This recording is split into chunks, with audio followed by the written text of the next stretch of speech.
les différentes méthodes pour apprendre ces leçons à la maison.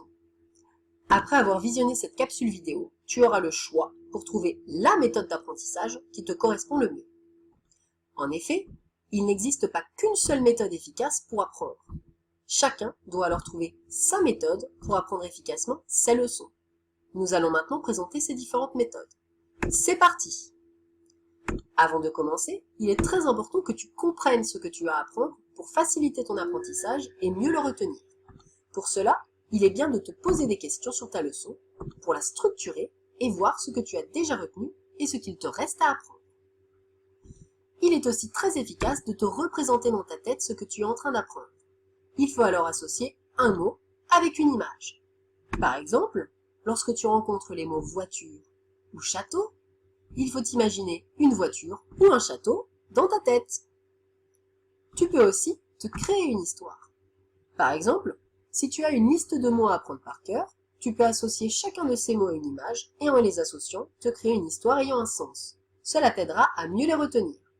Par exemple, pour apprendre les exceptions des noms qui se terminent en al et qui prennent un s au pluriel, tu peux retenir la phrase « En allant au bal, au carnaval, au festival, au récital, les chacals ont tout mangé. C'était un régal !» La méthode la plus connue et qui semble indispensable est bien sûr de lire et de relire sa leçon plusieurs fois et de préférence à voix haute, pour permettre également une mémorisation auditive. Si cela est possible, une fois que tu te sens prêt ou prête, tu peux la réciter à un membre de ta famille, ce qui te permettra de gagner en précision et d'être bien sûr de tes acquis. Tu peux aussi recopier ta leçon une ou plusieurs fois. Cela mettra en jeu ta mémoire visuelle, c'est-à-dire que cela te permettra d'apprendre de façon visuelle. Pour être sûr que tu connais bien ta leçon, tu peux la réécrire en cachant le modèle et vérifier ensuite si cela correspond bien. Si cela est le cas, c'est bon, tu connais bien ta leçon. Tu ne la connais pas bien encore? Courage, tu peux la réécrire encore quelques fois et ce sera bon. Une autre méthode efficace consiste en la construction d'une carte mentale, c'est-à-dire un schéma structuré qui reprend les points importants de la leçon. Cela te permet de ne sélectionner que les informations essentielles et de les agencer de façon structurée sous forme de mots-clés. Tu peux aussi apprendre en créant une mélodie, car le rythme te permettra de mieux retenir. Cela est particulièrement efficace pour l'apprentissage des poésies par exemple. Lorsque tu apprends une leçon, il est aussi conseillé de te déplacer. En effet, apprendre en marchant ou en mimant mettra en jeu ta mémoire kinesthésique, c'est-à-dire ta mémoire des gestes, ce qui facilitera ton apprentissage. De plus, cela t'évitera de rester trop longtemps inactif et te permettra de bouger, ce qui est bon pour la santé.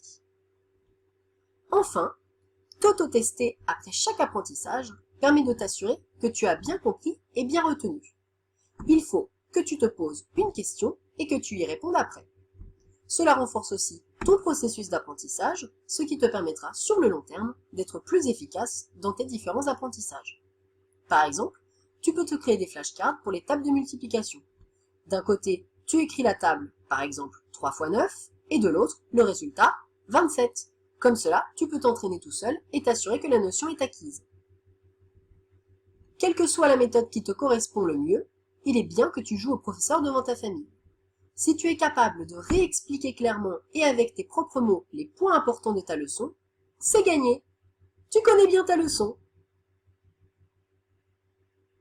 Voilà, tu as à présent connaissance des différentes méthodes qui existent pour apprendre au mieux tes leçons. Tu peux bien évidemment les combiner si tu en as besoin. Cependant, pour que ces méthodes soient les plus efficaces possibles, il est préférable que tes séances d'apprentissage soient courtes et espacées dans le temps pour permettre à ton cerveau de rester concentré et efficace. Préfère donc faire tes devoirs en plusieurs fois plutôt qu'en une seule pour permettre à ton cerveau de respirer et donc de mieux mémoriser. Enfin, pour être efficace toute la journée et pouvoir apprendre plein de nouvelles choses, il est indispensable que ton cerveau soit en pleine forme. Pour cela, il a besoin de sommeil. Tu ne dois donc pas te coucher trop tard pour bien dormir.